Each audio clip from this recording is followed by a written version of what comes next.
The great chamber of the Galactic Council stretched upward like the inside of a cathedral made of light. Representatives from 47 species filled the curved seats that rose in tiers toward a ceiling that showed the stars themselves. Jack Monroe stood at the human delegation's platform, his hands folded behind his back, his face calm. He had learned long ago that showing emotion in this room was considered a weakness. Ambassador Vrenthai, the Cathari, who served as council speaker, rose from his central seat. His pale blue skin seemed to glow under the chamber lights, and his 4 eyes blinked in sequence as he prepared to speak. The Cathari were an ancient species, proud of their role as founders of the council over 10,000 years ago. The council recognizes a matter of importance regarding our human members, Vrenthai announced. His voice carried easily through the chamber's perfect acoustics. After 8 decades of observation, the Science Ministry has completed its study of human integration. Jack felt a small knot form in his stomach. He had not been told about any study. A holographic display appeared in the center of the chamber, showing images of humans across the galaxy. Humans working on space stations. Humans serving as doctors on alien worlds. Humans building bridges between species who had been enemies for centuries. Then the images changed. Humans arguing. Humans crying. Humans laughing too loud. Humans hugging strangers who needed comfort. Humans possess what we have termed emotional volatility, Vrenthai continued. This trait makes them valuable in certain roles, but it also makes them unpredictable. Dangerous, even. Jack's jaw tightened, but he said nothing. Therefore, the Council has approved Directive 7749. Beginning in 1 standard year, all human children will undergo neural conditioning at age 5. This simple procedure will moderate their emotional responses, bringing them in line with galactic standards. The chamber erupted in soft sounds of approval from many species. Jack stood frozen. He could not believe what he was hearing. They wanted to change human children. They wanted to remove the very thing that made humans who they were. This is a gift, Vrenthai said, and his tone suggested he genuinely believed it. Your children will be calmer, happier. They will integrate more smoothly into galactic society. They will no longer suffer from the burden of excessive feeling. Jack finally spoke. I request time to consult with Earth's leadership. Vrenthai's 4 eyes focused on him with what might have been surprise. You do not wish to thank the Council for this generous offer? I wish to consult with my people, Jack repeated. As is our right under the Integration Charter. There was a long pause. Then Vrenthai nodded slowly. You have 7 solar days, Ambassador Monroe. We expect a grateful acceptance upon your return. Jack bowed respectfully and left the chamber. He did not trust himself to speak again. The emergency summit took place in Geneva, in the same building where humans had once gathered to prevent wars among themselves. Now representatives from every nation on Earth sat together, their faces grim as Jack explained what the Council demanded. Kate Sullivan, the Secretary of Global Defense, was the first to respond. She was a tall woman with gray hair and sharp eyes that missed nothing. They want to lobotomize our children, she said flatly. That is what this is. Dressed up in pretty words, but that is what they mean. Can we fight them? Asked the delegate from Brazil. Kate shook her head. Their fleet outnumbers ours 50 to 1. Their technology is centuries ahead in weapon systems. A direct war would end humanity within a month. Then we comply? The delegate from Japan sounded horrified. No. Kate pulled up a different display. What the Council does not know is that we have spent the last 30 years preparing for something like this. We are less dependent on their resources than they believe. We have hidden supply lines, secret research facilities, and colonies they have never mapped. That helps us survive, Jack said. But it does not tell us how to win. An elderly man from Norway raised his hand. He had white hair and kind eyes, and he had been silent until now. "May I speak?" The room turned to him. "When I was young," he said, "I studied the history of resistance movements on our own world. The most powerful empires were not always defeated by armies. Sometimes they were defeated by people who simply refused to participate." "Explain," Kate said. "The Council expects us to fight or to obey. Those are the only two responses they understand. But there is a third option. We could do neither. We could simply stop talking to them." The room was quiet as his words sank in. "They have made us valuable," the old man continued. "Our doctors, our engineers, our artists, our counselors. They need our passion, our creativity, our empathy. These are the very things they now want to destroy. So we stop giving them these gifts. We continue to exist. We continue to work. But we do not speak to them. We do not engage. We do not participate in their society. We become ghosts." Jack felt something stir in his chest. It was hope. "Nonviolent resistance," he said softly. "Complete non-cooperation. They have no protocol for an enemy that refuses to fight," Kate said slowly. "They have no weapons designed to defeat silence." The vote was unanimous. Every nation on Earth agreed. Humanity would not fight. Humanity would not obey. Humanity would simply stop speaking. 7 days later, Jack Monroe returned to the council chamber. Renthai sat in his central seat, his 4 eyes bright with expectation. The representatives of 47 species watched as the human ambassador walked to his platform. "Ambassador Monroe," Renthai said, "Earth has had time to consider our generous gift. What is humanity's response?" Jack looked at the council speaker. He thought about his daughter back on Earth, only 3 years old, laughing as she chased butterflies in the garden. He thought about what they wanted to take from her, what they wanted to take from every human child. He said nothing. The silence stretched for 10 seconds. 20. 30. "Ambassador Monroe?" Renthai's voice held confusion now. "Your response?" Jack bowed deeply, respectfully, and without a single word. He turned and walked out of the chamber behind him.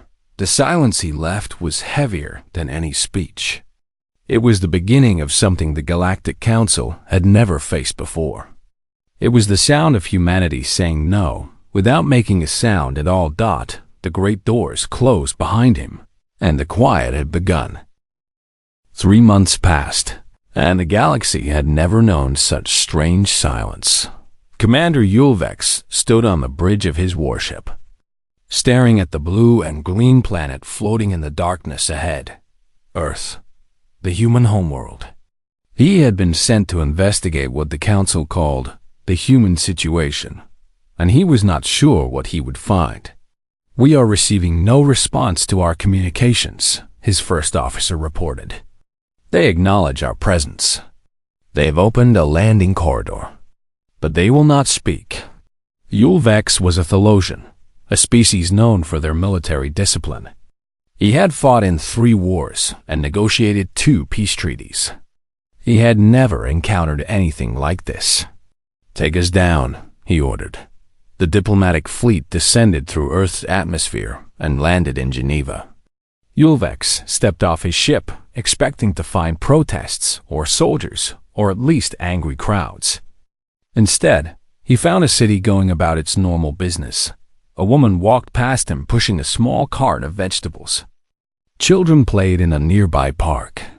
Workers carried equipment into buildings. Shops were open. Music played softly from somewhere. Everything looked perfectly normal, but no one looked at him.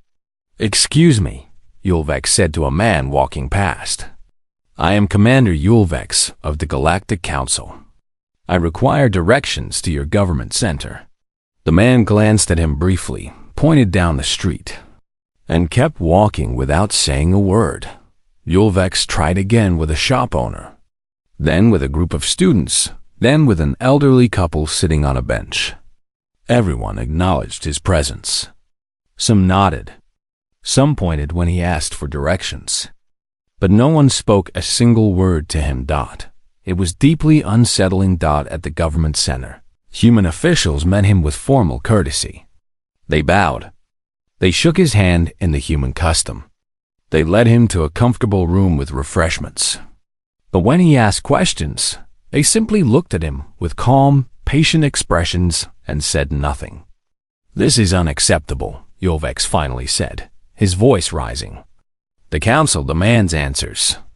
Why have your representatives withdrawn from their positions? Why have your people stopped communicating?" The human official across from him, a middle-aged woman with kind eyes, simply placed a piece of paper on the table. On it was written, Directive 7749. "That directive is for your own benefit," HFY said. The woman's expression did not change. She retrieved the paper, folded it neatly, and put it back in her pocket. Then she sat with her hands folded, waiting. Far across the galaxy, Captain Ben Carter guided his ship through a busy trade route. The vessel was called the Horizon, and it had been running cargo between human colonies for 15 years. Now, it had a different purpose. A Cathari patrol vessel appeared on his sensors and ordered him to stop for inspection. "Acknowledged," Ben said into the communication system. It was the only word he spoke. The Cathari inspectors boarded his ship. They checked his cargo manifest, examined his engines, and searched every compartment. Ben's crew cooperated perfectly. They opened doors when asked. They moved equipment when needed. They presented documentation when requested. But they answered no questions beyond simple yes or no responses. "Why are you traveling to Nexus Station?" an inspector demanded. Ben nodded at the cargo manifest, which clearly stated his destination. "I asked you a question, human." Ben looked at the inspector with steady eyes. His face showed no anger, no fear, no defiance. Just calm patience. The inspector grew frustrated. "Your people used to be friendly. You used to talk too much, if anything. What has changed?" Ben said nothing. Back on Earth's moon, Amy Rhodes worked in a laboratory that did not officially exist. She was the lead scientist on Project Lighthouse, humanity's secret insurance policy. If everything else failed, Lighthouse would ensure that humans survived somewhere beyond the Council's reach. Her team worked in silence, communicating through written notes and hand signals. They'd practiced this for years, preparing for a day they hoped would never come. Now that day was here, and they were ready. Amy looked at the latest reports from across human space. The silence was holding. 12 colony worlds, hundreds of space stations, millions of humans on alien planets, all maintaining the same quiet resistance. It was the largest coordinated action in human history. And it was working. The Council did not know how to respond. "Commander." HFY returned to his ship after 3 days on Earth. He had walked through cities and towns. He had visited schools and hospitals and factories. Everywhere he found the same thing. Humans living their normal lives, treating him with politeness, but refusing to speak. He prepared his report for the Council with great care. "The humans are not rebelling," he wrote. "They have not raised weapons or made threats. They have not violated any laws or treaties. They simply refuse to participate in galactic society. They work. They eat. They sleep. They care for their families. They do everything they did before, except communicate with us. They have become ghosts in their own civilization." When Council Speaker Renthai read the report, he felt something he had not experienced in centuries of political life. He felt uncertain. "How do we fight this?" asked a council member. "We do not fight silence," another replied. "There is nothing to fight. Then we force them to speak. We embargo their trade. We restrict their travel." Renthai shook his head slowly. His 4 eyes blinked in careful thought. If we punish them for not speaking, we prove that their silence is power. We show the galaxy that we fear their quiet more than we feared their words. Then what do? Renthai had no answer. The Galactic Council had written 10,000 years of laws and protocols. They had procedures for war and peace, for rebellion and surrender, for every kind of conflict imaginable. But they had no procedure for an enemy that simply refused to play the game. In Geneva, Jack Munro stood at his window, watching the stars appear in the evening sky. His communication device had received 17 urgent messages from the Council that day. He had read none of them. His daughter ran into the room, laughing, and jumped into his arms. She was 3 years old, full of joy and curiosity and wild emotion. She was everything the Council wanted to take away. Jack held her close and said nothing. But his silence was louder than any words he could have spoken. It said what every human heart was saying across the galaxy. You cannot have our children. You cannot have our souls. And we will wait in silence until you understand. 8 months into the silence, the galaxy began to feel the weight of missing voices. Lisa Worm pressed her medical scanner against the chest of her patient, a young Drexy with a lung infection. The scanner beeped, and she read the results carefully. She prepared the correct medication, administered it with gentle hands, and checked the patient's vital signs one more time. You are very skilled, the Drexy said weakly. But you used to talk to me during treatments. You would tell me stories about your homeworld. You would make me laugh. Lisa looked at her patient with kind eyes. She squeezed his hand once, softly, then moved on to the next bed. Nexus. Station 7 was a neutral trading post where dozens of species came together. For decades, humans had been the heart of this station. They ran the medical center, managed the engineering systems, and served as translators and mediators between species who could not understand each other. Their warmth and humor had made the cold station feel like home. Now that warmth was gone, the humans still worked, still healed, still fixed what was broken. But they did it in silence, and everyone felt the difference. Trade Minister Cawthon arrived on Earth with gifts and promises. He was a Drexy official, desperate to restore relations with humanity. His species depended on human engineers to maintain their power systems. Without human expertise, 3 of their colonies were struggling. He was led to a conference room where Earth's trade representatives waited. They stood when he entered, bowed politely, and gestured for him to sit. Tea was served. Comfortable chairs were provided. I come as a friend, Cawthon began. My government opposes Directive 7749. We will advocate for its removal if you will resume normal relations with us. The humans listened attentively. Some nodded to show they understood. But when Cawthon finished speaking, no one responded. Please, he said, leaning forward. Tell me what you need. Tell me how we can help. The lead representative, a calm man with gray hair, slid a piece of paper across the table. On it was written a single word: withdraw. Withdraw the directive? Cawthon asked. I cannot do that alone. I need the council to vote. The representative nodded once, then sat back and waited. But surely there is something we can negotiate, Cawthon pressed. Some compromise we can reach. The representative looked at him with patient eyes. There was no anger in that gaze, no hostility, just quiet, unshakable resolve. Cawthon left Earth with nothing. Sam Griffin had been a translator for the Galactic Council for 20 years. He spoke 11 alien languages fluently and could read 30 more. When the silence began, he became the coordinator of what humans called the Silent Network. Every human community in the galaxy was connected through written messages, coded signals, and carefully planned meets. Information flowed constantly, but never through spoken words that the council might intercept.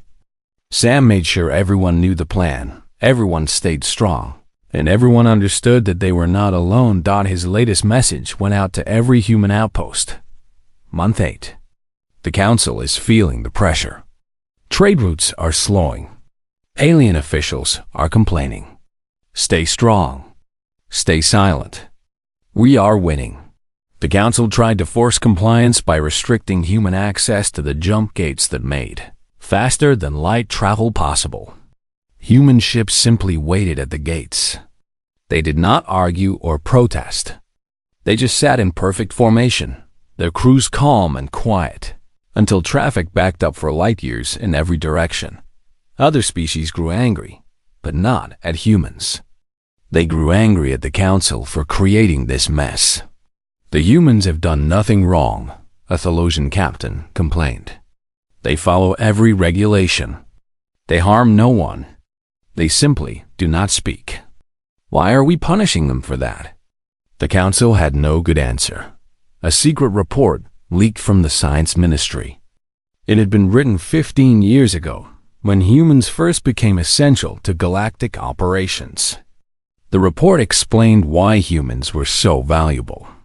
Human emotional capacity, the report read, is their greatest asset. Their ability to feel deeply allows them to connect with any species. Their empathy lets them understand perspectives that other species cannot imagine. Their passion drives them to solve problems that others would abandon.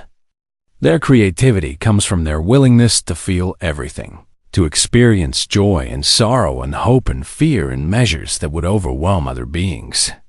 If we were to suppress these traits, we would destroy the very thing that makes humans valuable. When this report spread across the galaxy, many species began to question the Council's wisdom. Why would they try to destroy what made humans special? Why would they attack the very traits that had made humanity such valued partners? Ambassador Vrenthai requested a private meeting with Jack Monroe. They met on a neutral station, in a small room with no recorders or witnesses. Vrenthai sat across from the human ambassador and studied his face.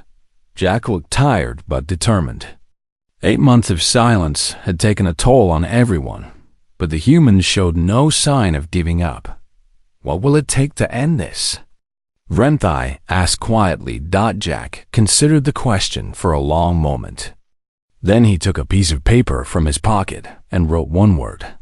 He slid it across the table. Vrenthai read it. Withdraw. You want us to cancel the directive completely, Vrenthai said. No negotiation. No compromise. Total surrender. Jack's eyes met his. In that gaze, Vrenthai saw something that made him uncomfortable. He saw pity. The human felt sorry for him. You do not understand what you are asking, Vrenthai said.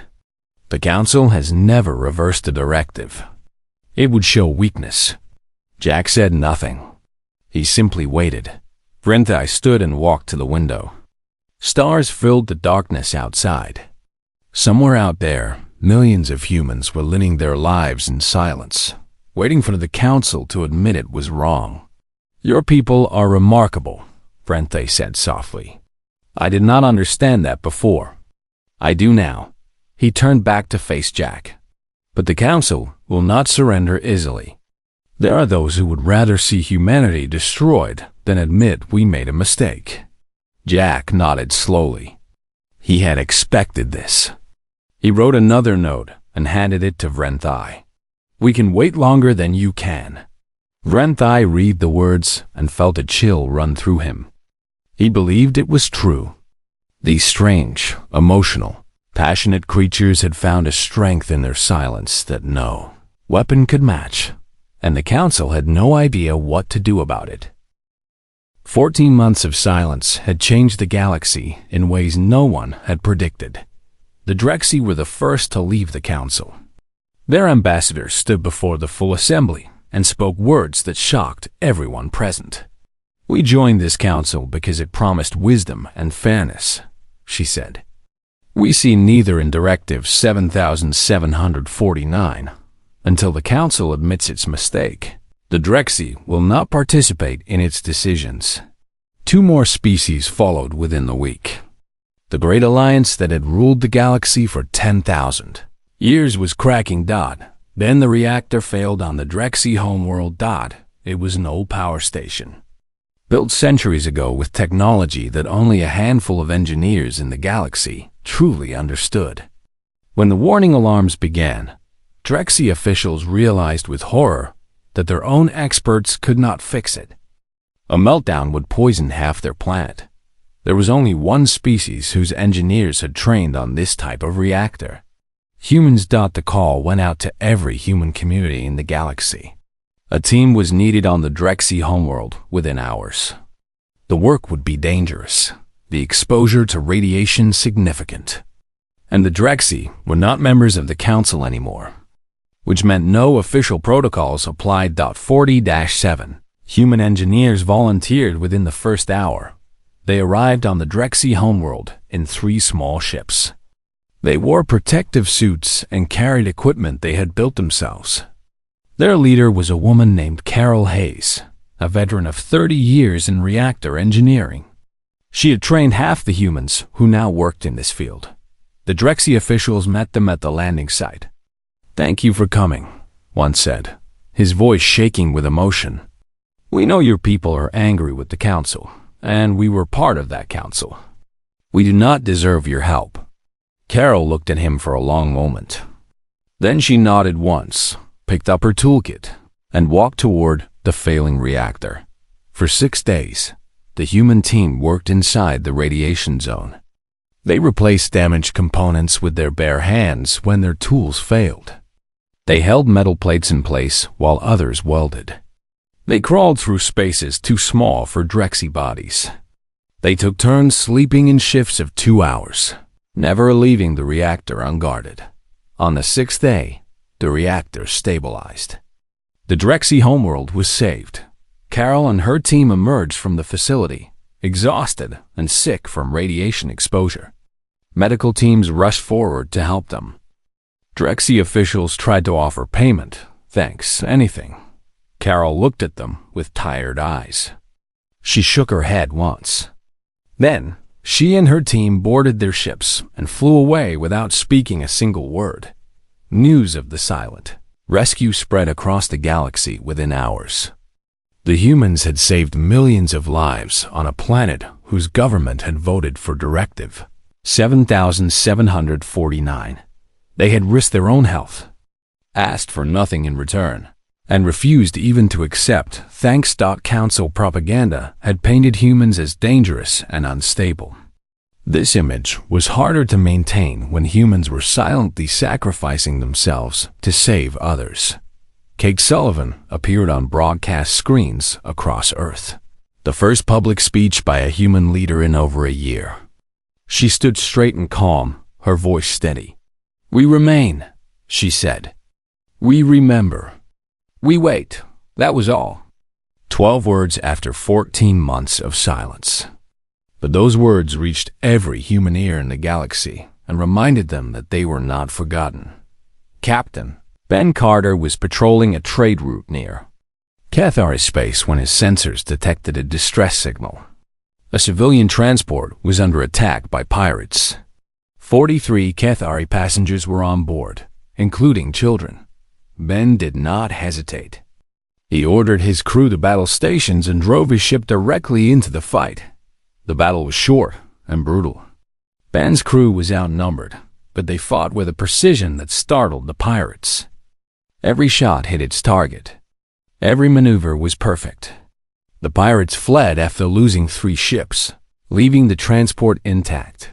Ben's crew docked with the damaged transport and helped evacuate the passengers.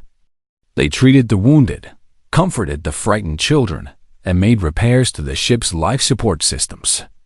They worked for hours without rest. Not one of them spoke a single word.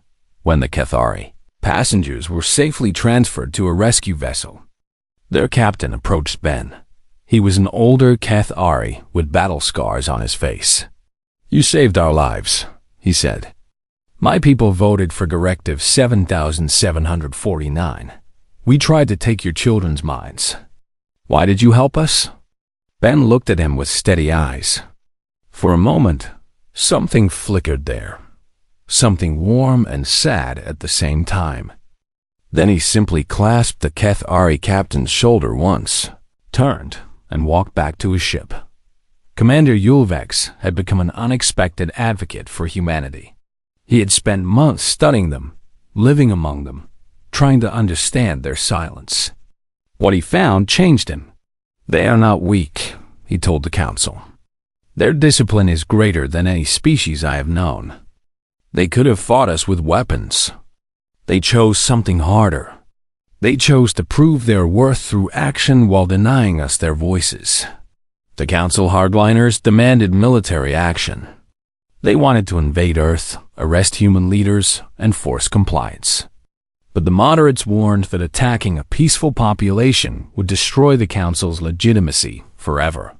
We would prove everything they have implied, one moderate said. We would show the galaxy that we are tyrants who punish silence with violence. In her hidden laboratory on Earth's moon, Amy Rhodes finished the final phase of Project Lighthouse.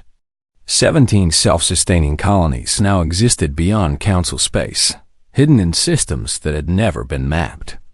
If everything else failed, humanity would survive. She sent a coded message to Kate Sullivan. Lighthouse complete. We are safe, whatever happens. Kate read the message and allowed herself a small smile. It was the first time she had smiled in months. The council called an emergency vote on withdrawing Directive 7749. Ambassadors argued for hours. Some demanded that humans be punished for their defiance. Others insisted that the directive was wrong from the beginning. When the votes were counted, Directive 7749 survived by 3 votes. Rentai sat in his chamber after the vote, staring at nothing. He had voted for withdrawal. He had argued passionately against the directive. But he had lost. His assistant entered with a report. The humans have received news of the vote, she said. They continue their silence. They have made no response at all. Rentai nodded slowly. He had expected nothing else. They will not break, he said softly. They will wait until we break instead. And I am beginning to think they are right to do so. The silence continued. The galaxy watched and waited. And somewhere in the darkness between stars, humanity held its breath and refused to surrender. 18 months had passed since Jack Monroe walked out of the council chamber without speaking.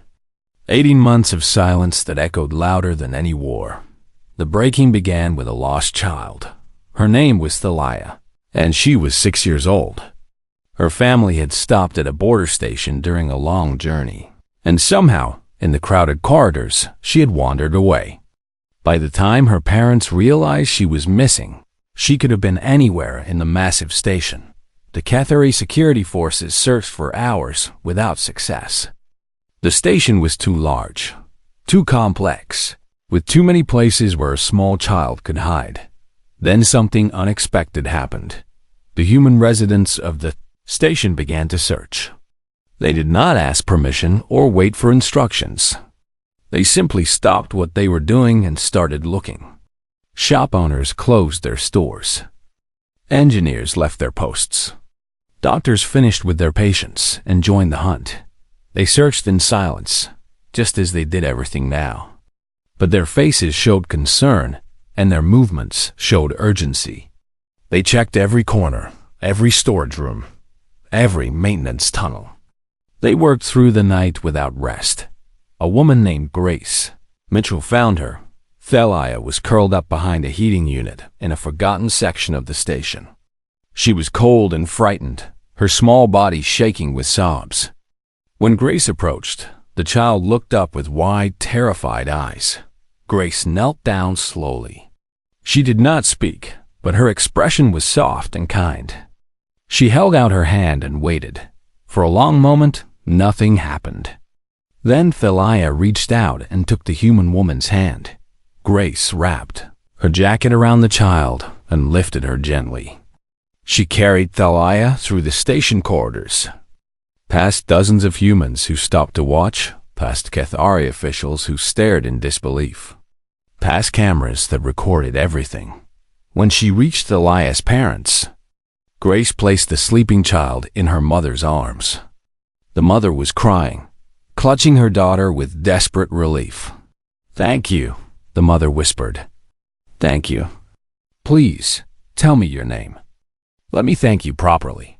Grace looked at the family for a long moment. Something shifted in her expression, something that had been held back for 18 months. "She was scared," Grace said softly. "We stayed with her until she felt safe." These were the first words spoken by a human in the silence. They spread across the galaxy within hours. The image of a human woman carrying a Cathari child became a symbol that no propaganda could counter. Here was the emotional volatility that the Council feared, the dangerous human feelings they wanted to suppress. Here was a stranger who had spent a night searching for a child not her own, who had wrapped that child in her own coat, who had asked for nothing in return. This was what the Council wanted to destroy. 17 species demanded an emergency vote. Their ambassadors flooded the council chamber with speeches about justice, about rights, about the fundamental error of Directive 7749. The vote was called within days. This time, the result was different. Directive 7749 was repealed by an overwhelming majority. The count was not even close. Ambassador Vrenthai himself traveled to Earth to deliver the news. His ship landed in Geneva on a gray morning, with clouds covering the sky and a soft rain falling. Jack Monroe waited at the landing pad, alone. Vrenthai walked down the ramp and stopped in front of the human ambassador. For a long moment, neither spoke. They had been opponents in the greatest struggle the galaxy had ever seen, a war fought entirely in silence. "The Council has withdrawn Directive 7749, Vrenthai said. "I am here to formally apologize on behalf of all member species. We were wrong. We tried to change what we did not understand, and we caused great harm." Jack listened without expression. The rain fell around them both. "Will humanity return to the Council?" Vrenthai asked. "Will you take your place among us again?" Jack finally spoke. His voice was rough from 18 months of little use, but his words were clear. "We never left," he said. "We were always here. You simply stopped hearing us." Vrenthai bowed his head. It was not a gesture of defeat, but of genuine respect. Earth celebrated that night, but not with parades or declarations of victory. There were no triumphant speeches or grand ceremonies. Instead, it was simply the return of normal life. Friends talked on street corners. Families shared dinner conversations. Children laughed and shouted in playgrounds. The sound of human voices filled the air again. And it was the most beautiful sound in the galaxy. Kate Sullivan announced that humanity would return to the Council on one condition. A new charter must be written, one that recognized the right of all species to maintain their natural psychological and emotional states. No species would ever again be forced to change its fundamental nature to satisfy another. The charter passed unanimously. It was called the Monroe Doctrine of the Stars, named for the man who had started the silence with a single wordless walk out of the council chamber. Years passed. The silence became history, then legend. New generations of aliens grew up hearing stories about the time humanity stood against the greatest power in the galaxy without firing a single shot. Jack Monroe grew old and eventually retired to a small house on Earth, near the ocean he had loved since childhood. One afternoon, a young Cathari student came to visit him.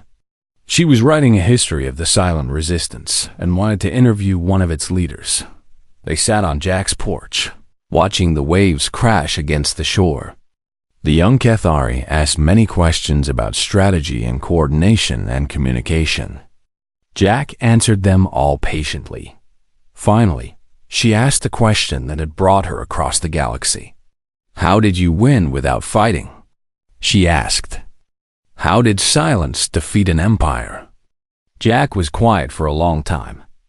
He watched the ocean and thought about all the humans who had stayed silent with him. All the doctors and engineers and traders and artists who had chosen to suffer rather than surrender their children's souls. "We did not win," he said at last. "We simply refused to become what they feared we were. They called us dangerous and unstable. We proved we could be disciplined beyond anything they imagined. They said our emotions made us weak. We showed that our emotions made us strong enough to endure anything." He looked at the young student with eyes that had seen too much and still held hope. "And in our silence," he said, "they finally heard us." The Cathari student wrote down his words carefully. She knew they would be remembered, long after both of them were gone. That evening, Jack sat alone on his porch as the sun set over the ocean. His daughter, now grown with children of her own, called to invite him to dinner. He listened to her voice, full of laughter and warmth, full of all the wild emotion that made humans who they were. He smiled. The silence was over, but its echo would last forever.